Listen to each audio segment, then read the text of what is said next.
You're listening 92.5 Hits FM. Today we will discuss a lot of issues with the United States of America ambassador. As you know that this year the U.S. Embassy Dar es Salaam is celebrating 6 years of diplomatic relations with Tanzania. As you know that there is campaign Pamoja 60 with the U.S. Embassy. This campaign including different activities including media engagement. So today we are going to discuss what about that, and you will know a lot of things about these issues. Stay with me. On the line I have U.S. Ambassador to Tanzania, Donald Wright. Hello, Mr. Donald. Hello, Saddam. It's a pleasure to join you and your listeners today. Thank you too, Mr. Donald. First of all, you have been in Zanzibar 30 years ago. How do you see now Zanzibar and Tanzania as well, 30 years back and now? There are some things that are very changed, Saddam, and some things are exactly as they were 30 years ago. You know, I was very fortunate to come to Zanzibar some 33 years ago to serve as a medical doctor volunteer in your Marekani-Balozi hospital. I worked in the pediatric ward and worked with malnourished children suffering from malaria, parasites, other chronic diseases. And I have to say that through that experience, I developed a deep respect for the Tanzanian people. I found them to be very warm, very optimistic. They seem to treat everyone as a member of their family. And so it was an honor to come back to Tanzania some 30 years later as the United States ambassador.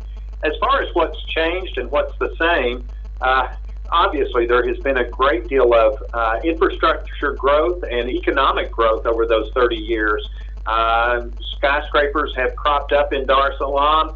I've had multiple visits to Zanzibar, and there is a tremendous amount of growth of the tourism industry and other infrastructures on Zanzibar. So those are the things that I noticed that have tremendously changed. But what hasn't changed, the people are the same. It's the same warm, cordial, individuals here in Tanzania that I encountered 30 years ago. They're optimistic, they're friendly, they treat you as a member of their family, and I was glad to see that that hasn't changed. The other thing that hasn't changed is really the beauty of Tanzania as a whole, whether you're talking about the beaches of Zanzibar or the beauty and majesty of Mount Kilimanjaro or the Serengeti or Ngorongoro Crater. The beauty of the country that I experienced 30 years ago is still there, as well as the beauty of the people. Mr. Donald, you recently announced the start of campaign to celebrate 60 years of U.S. to Tanzania relations called the Pamoja 60. What can you tell us about that? Absolutely. You're absolutely right. It was 60 years ago that the founder, Julius Nyerere, crossed the Atlantic Ocean. Our president Kennedy, out of that engagement with the president and other Americans, I think we developed a deeper separation of the Tanzanian people and a commitment to work hand in hand with as it developed as a nation. And I have to say, although that commitment was 60 years ago, our commitment to work with Tanzania has not changed for 60 years, and we will continue to work very closely for the next 60 we have over the past 60 years. I think that there is a number, certainly in the early days of Julius Nyerere, he was very interested in some critical infrastructure, and that's when the U.S. partnered with Tanzania to build the Tanzanian Highway, which really provided support for people. Equally important is opened up Tanzanian markets to other African countries. Obviously, your founding father had a strong commitment to education as a teacher. He wanted high-quality education available to Tanzanians across the country. And to that end, our Peace Corps effort has sent voluntary teachers to some of the most rural areas of Tanzania for over 60 years now. And they've taught science, technology, engineering, English, math, and other subjects. And so that's one example. Certainly, President Mkapa made a strong commitment to address the HIV epidemic that was seen across the continent of Africa, including Tanzania. And I'm very pleased and proud of the work that the U.S. has done with Tanzania over for about 20 years in the area of HIV, the PEPFAR initiative. We now have diagnosed a large number of Tanzanian that are HIV positive and have them on appropriate medication. So another example of our good commitment, during Kikwete's administration, Tanzania received a significant amount of money, $700 million through the Millennium Challenge program that allowed rural electrification, among other things. So another example of the good relationship. And let me tell you that as I look across the landscape of the high-quality work that is going on as a result of the bilateral relationship, it really crosses so many spectrums in health. We work on HIV, tuberculosis, family planning, food insecurity. We work on strengthening the healthcare delivery system, and we work in education. Certainly, I'm very interested in the area of conservation and wildlife conservation, and in states through USAID has worked very heavily in this. So there's just a long list of collaborations between the United States of America and the United Republic of Tanzania over those 60 years. And let me say that my responsibility as the U.S. ambassador is to make the next 60 years even more fruitful than the past 60 years. Okay, great. Tanzania has recently gone through a leadership transition, as you know, the days of late former President Dr. Magufuli. What is your perspective on the action taken by President Samia Suluhu Hassan in her first 100 days? Absolutely. Well, let me begin by just expressing my condolences to the Tanzanian people. I think the U.S. Embassy here was saddened and shocked at the untimely death of your former president, President Magufuli, and we just wanted to express our condolences on that loss.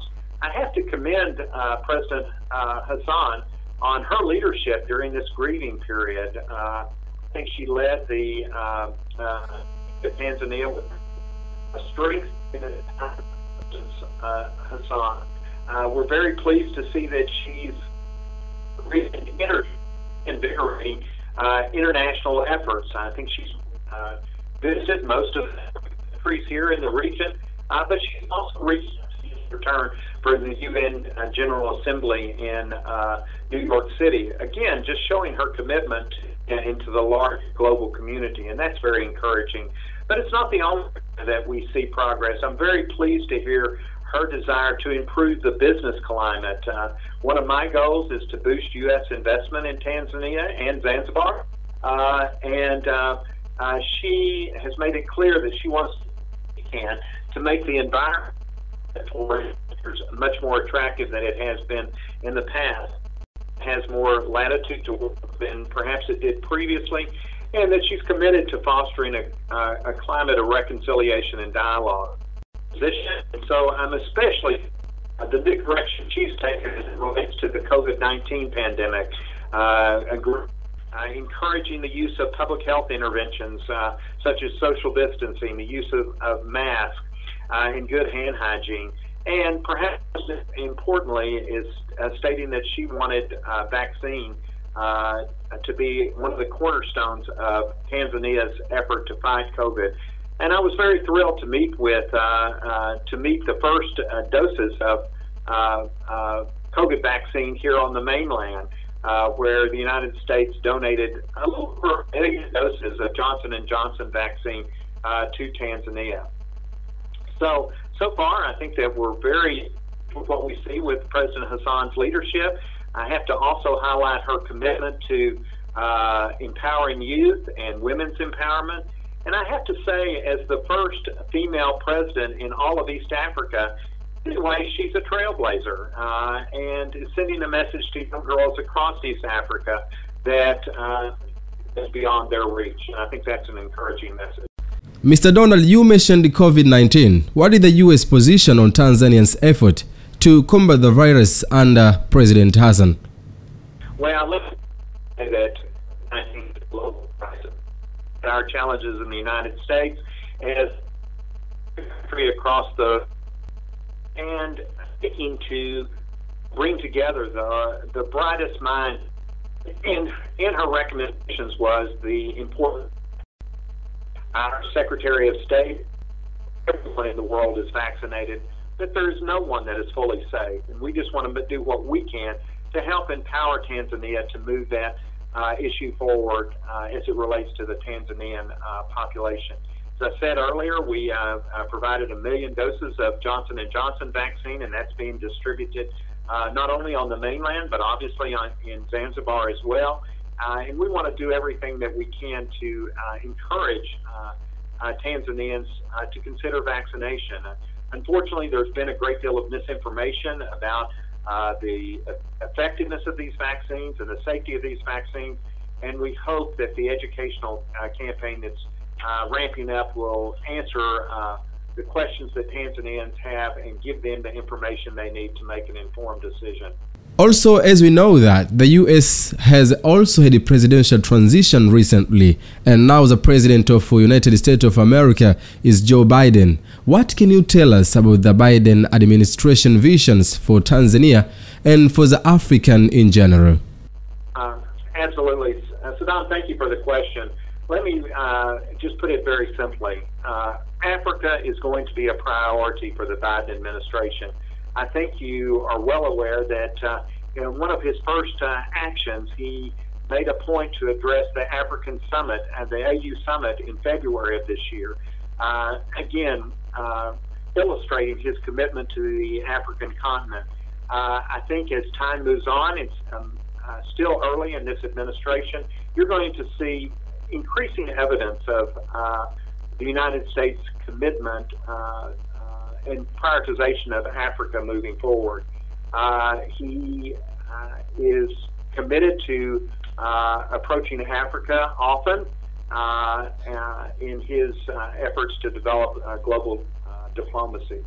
So I think, like I said, I think in coming months you'll see more evidence of the current administration's commitment to Africa. Mr. Donald, I know that you have your own priorities for Tanzania after being ambassador of United States of America to Tanzania for now almost 1.5 years.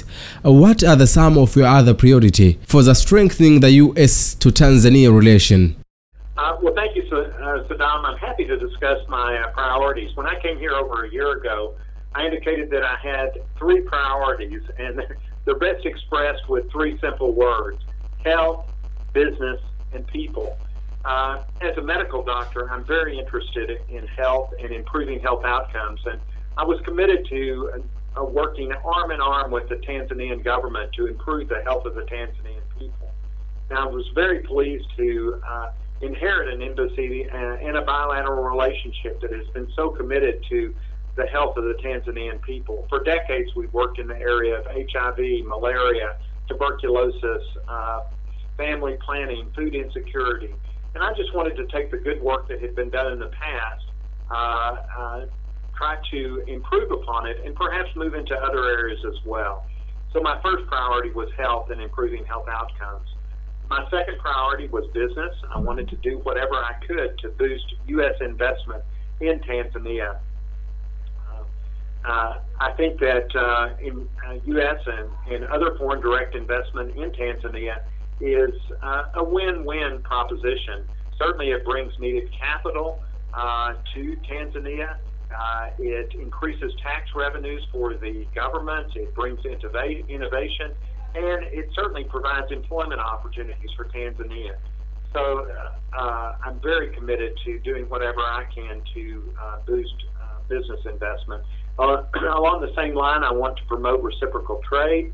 I would love to see more of your Tanzanian products on the American marketplace, such as cashews, coffee, tea, and other items, and more American items for sale here. And then the last area is people. That I want to focus on people. Certainly, focus moving forward will be on youth empowerment. You have a very young population, with 2/3 of Tanzanians being age 26 or less. So we want to work with the Tanzanian government to work on education and vocational training to help Tanzanians receive the education and the training that they need to find employment in their adult years. And lastly, let me just say that in regard to people, that I'm very interested in the people-to-people exchange that the United States has been known for the past 60 years. The exchange programs that we have for Tanzanians, the Young African Leaders Institute, the Fulbright Scholars, the Academy of Women Entrepreneurs. All of these are examples of good interaction between the United States and the United Republic of Tanzania. And it's a win-win for both countries. If you're just turning on Hits FM 92.5, on the line we are discussing with the United States of America ambassador to Tanzania to know about Pamoja 60 campaign. That is a campaign to celebrate Pamoja 60, good relationship between Tanzania and America. Mr. Donald, we heard from President Samia Suluhu Hassan when arrived in New York to talk about climate change that we know that many countries affected with the climate change. So how can American collaborate with Tanzania to counter with the climate change? So Dom, what a timely and important question you just asked. Certainly the United States recognizes that climate change is one of the most serious threats facing the planet. And I think that's the reason that President Biden last week at the UN General Assembly committed to doubling the U.S. assistance to supporting climate change mitigation efforts around the world. As it relates to Zanzibar, we know that mitigating the effects of climate change and protecting the environment are just crucial moving forward. I'm very pleased with some work USAID is going to be doing as it relates to the blue economy and protecting the coastal waters around Tanzania. I also have to say that I had the pleasure of meeting with your president, President Mwinyi, about 10 days ago, and he is laser focused on the importance of the blue economy. And the United States is committed to working with him on the blue economy, be it tourism, fishing, or other elements of the blue economy. You said about blue economy to Zanzibar. In September of 18, you came Zanzibar to meet President Dr. Hussein. What was the agenda for you to meet with the President of Revolution Government of Zanzibar? Again, thank you for the question. Let me say it was an honor and a privilege to meet President Mwinyi a couple of weeks back. It was my second engagement with him, and I think we had a very cordial and productive conversation. First of all, I congratulated him on his efforts to deliver responsive, efficient government service to all Zanzibaris. I know that's been a top priority for him, and he should be congratulated for his effort in that area. I also was very encouraged with his commitment to address the COVID challenge within Zanzibar. I think in many ways they were providing COVID vaccine sooner than were here on the mainland. And he shares a similar background to myself as a former physician, and certainly understands the importance of addressing public health challenges. We also talked about the formation of the government of national unity, and reaffirms his commitment to move forward with the government of national unity, and certainly wants to ensure that the future, from an economic standpoint of Zanzibar, serves all Zanzibaris. And then lastly, we talked briefly about his desire to grow the blue economy, whether that's in the tourism area or the wildlife area, all the areas that intersect the blue economy.